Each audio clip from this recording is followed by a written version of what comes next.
وقت و حالات سے بھی موافقت رکھتا ہے اور ہمارے مسائل سے بھی موافقت رکھتا ہے۔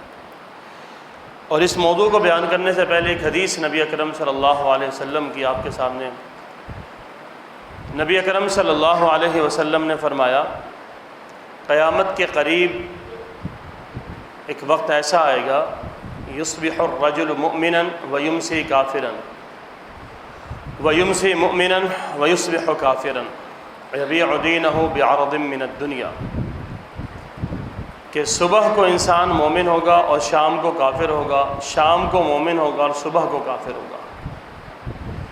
یہ حدیث جب ہم پڑھتے ہیں تو سمجھ میں آتا ہے کہ ایمان اور کفر جو ہے اس کی جو تبدیلی ہے وہ لمحوں میں ہوگی۔ بندہ لمحوں میں کافر ہوگا اور لمحوں میں مومن ہو جائے گا۔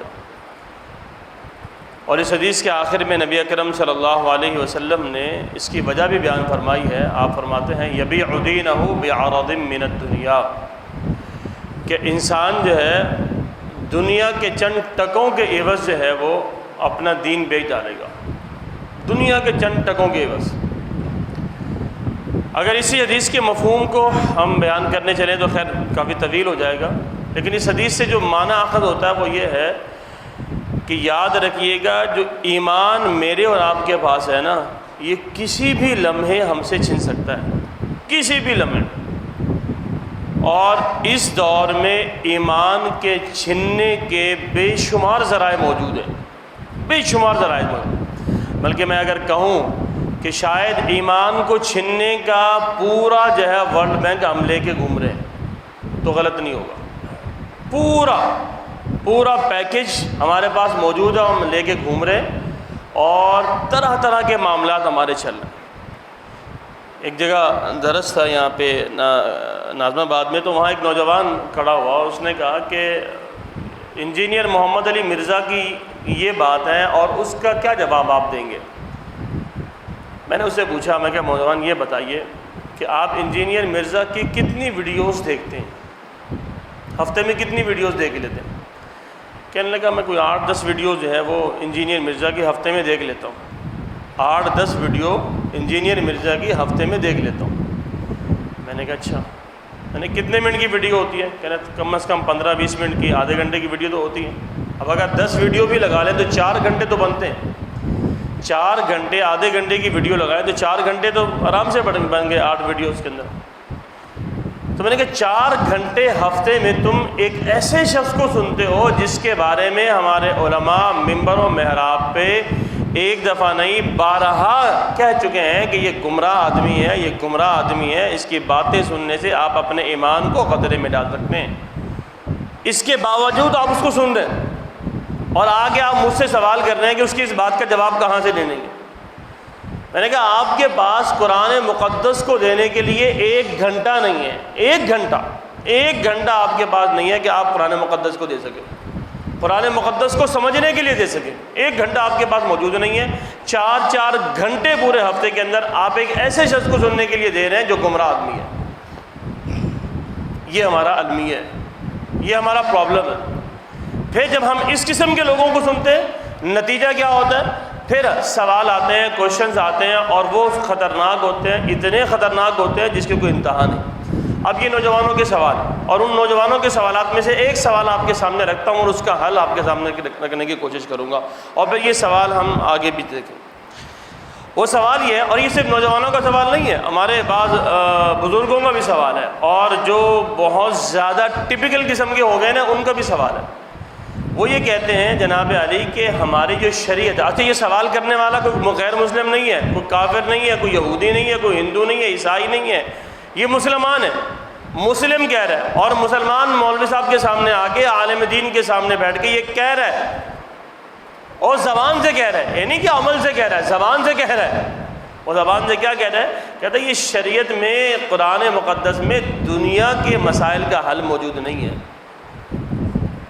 انسان کے مسائل کا حل موجود نہیں ہے، یہ تو روایات ہے، یہ تو مذہب ہے، عبادت کا نام ہے، آپ روزے رکھیں، نماز پڑھیں، صدقہ و خیرات کریں، بس چھٹی، اللہ اللہ خیر چلا، کہانی ختم ہوگی۔ یہ تو یہ چیزیں ہیں، اس کا کوئی سوشل سسٹم کے ساتھ کوئی تعلق نہیں ہے، کوئی لنک نہیں ہے۔ کوئی ڈائریکٹ لنک نہیں بنتا اس کا.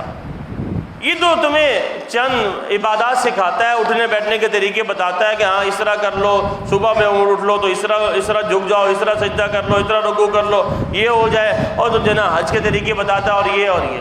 اب یہ سوال ہے, اب یہ سوال کرنے والا مسلمان اگر سوال کرے گا تو آپ اندازہ لگائیے کہ کیا اس کے دل میں, اس کے دماغ میں کہیں کوئی ایمان کی رتی موجود ہو سکتی ہے؟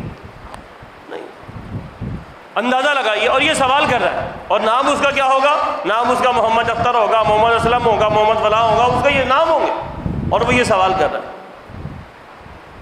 کیوں یہ کر رہا ہے؟ اس لیے کہ اس کا تعلق دین کے ساتھ اس انداز کا نہیں ہے جس انداز کا ہونا چاہیے تھا. اس قرآن کے ساتھ, اللہ کے دین کے ساتھ وہ تمسک نہیں ہے جو ہونا چاہیے تھا, وہ ہے ہی نہیں. اس نے دین کو روایات سمجھ کے قبول کیا ہے, اس نے اسلام کو نظام سمجھ کے قبول کرنے کو تیار نہیں.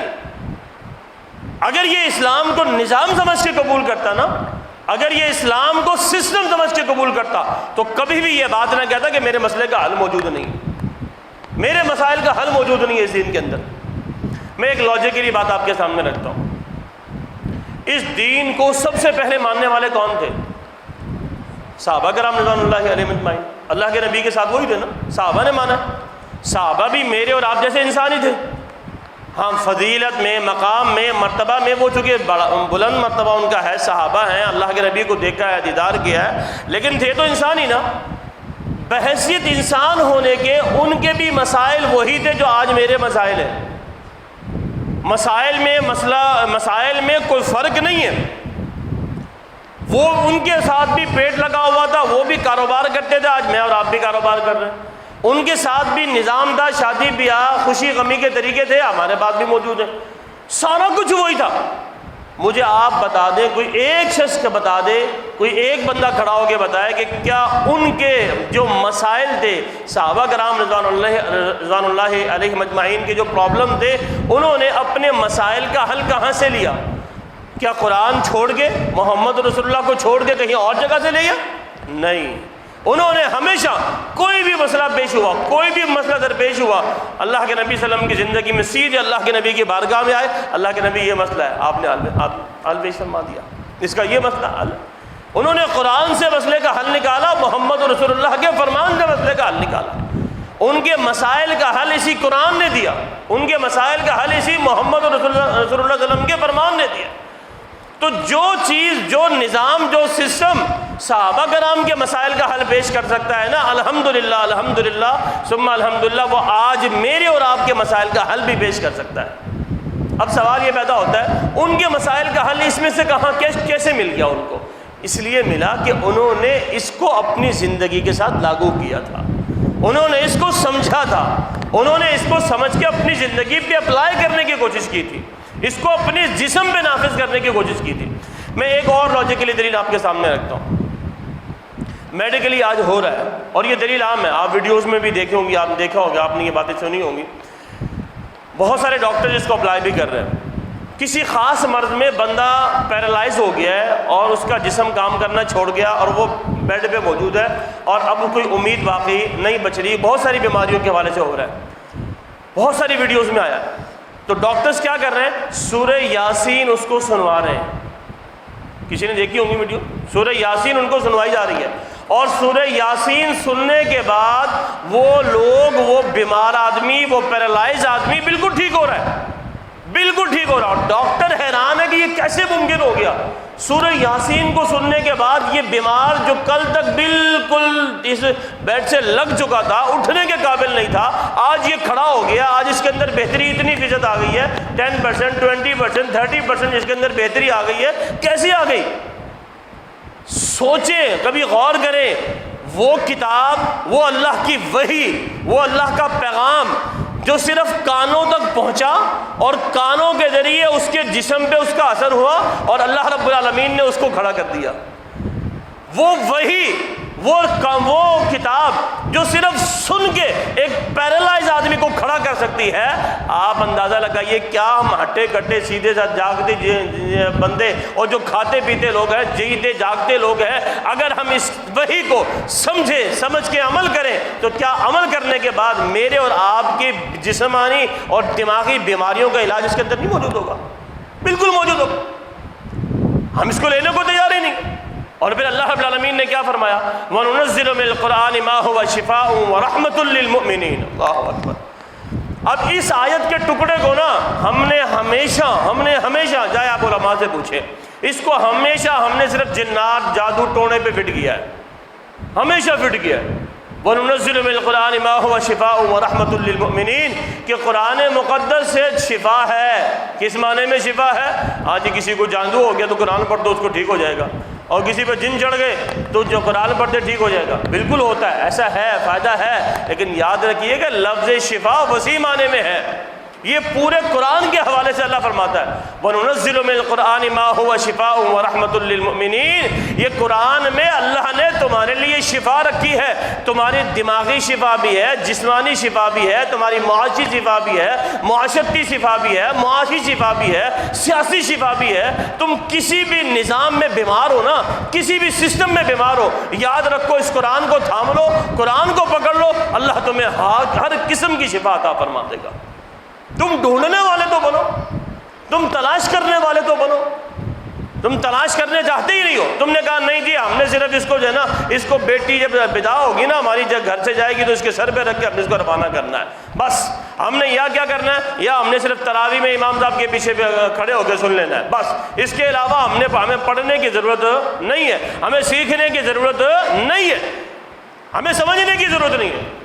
پھر ایک اور حدیث، میں علم کے مرکز میں بیٹھا ہوا ہوں الحمدللہ اللہ کی توفیق سے.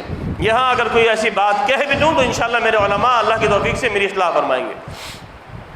آپ نے ایک حدیث سنی ہوگی حافظ قرآن کے حوالے سے کہ حافظ قرآن کے والدین کو اللہ رب العالمین کل قیامت کے دن سر پہ سونے کا تاج پہنائے گا. بالکل ہے، بالکل ہے الحمدللہ.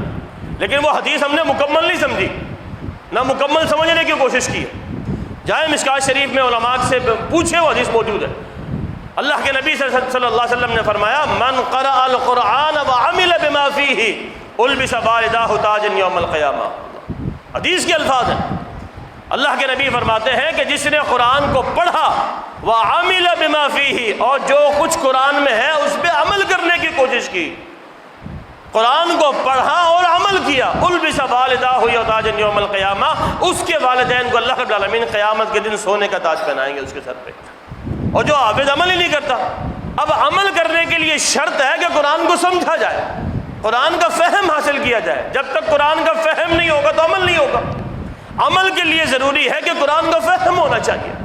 اس لیے قرآن مقدس کا بنیادی جو فکر ہے، بنیادی جو فلسفہ ہمیں سمجھانے کی کوشش کی گئی ہے وہ یہ ہے کہ قرآن کی فکر کو سمجھا جائے، قرآن کو سمجھا جائے، قرآن کے معانی کو سمجھا جائے، قرآن کے مطالب کو سمجھا جائے. قرآن ہم سے مطالبہ کیا کر رہا ہے اس کو سمجھا جائے. جب یہ سمجھ میں آ گیا نا تو یاد رکھیے گا پھر میرے اور آپ کے ہر مسئلے کا حل انشاءاللہ اللہ کی توفیق سے اسی قرآن میں موجود ہوگا. اللہ رب العالمین فرماتا ہے وَمَنِ اتَّبَعَ هُدَايَ فَلَا يَضِلُّ وَلَا يَشْقَىٰ. اللہ اکبر. یہ آیت کبھی غور سے پڑھیے گا، سورہ طٰہٰ کی آیت ہے. جا کے قرآن اٹھائیے گا، پڑھیے گا، دیکھیے گا کوئی اللہ سمجھانا کیا چاہتا ہے. علماء سے پوچھیے گا فَمَنِ اتَّبَعَ هُدَايَ فَلَا يَضِلُّ وَلَا يَشْقَىٰ. اللہ فرماتا ہے کہ جس نے میری طرف سے نازل کردہ ہدایت کی پیروی کر لی، جس نے پیروی کی، فَمَنِ اتَّبَعَ هُدَايَ فَلَا يَضِلُّ وَلَا يَشْقَىٰ، جس نے بھی پیروی کی وہ یاد رکھ لے وہ نہ دنیا میں بدبخت ہوگا نہ آخرت میں گمراہ ہوگا، کہیں نہیں ہوگا. گمراہی اس کے مقدر میں آ ہی نہیں سکتی اور بدبختی کسی بھی اعتبار سے اس کے حصے میں آ ہی نہیں سکتی. جو وحی کی پیروی کرتا ہے، جو قرآن کو سمجھتا ہے، جو قرآن پہ عمل کرنے کی کوشش کر رہا ہوتا ہے، اللہ رب العالمین اس کی زندگی میں بدبختی کبھی آنے نہیں دے گا، گمراہی اس کے قریب کبھی پھٹکنے نہیں دے گا اللہ رب العالمین. یہ اللہ کا وعدہ ہے. فَمَنِ اتَّبَعَ هُدَايَ فَلَا يَضِلُّ وَلَا يَشْقَىٰ. یہ کوئی معمولی بات تھوڑی ہے. پھر آئیے نبی اکرم صلی اللہ علیہ وسلم کی سیرت کو پڑھ کے دیکھیے. اللہ کے نبی صلی اللہ علیہ وسلم نے کتنے ہاں مواقع پہ فرمایا. ایک ایک چیز کو دیکھیے.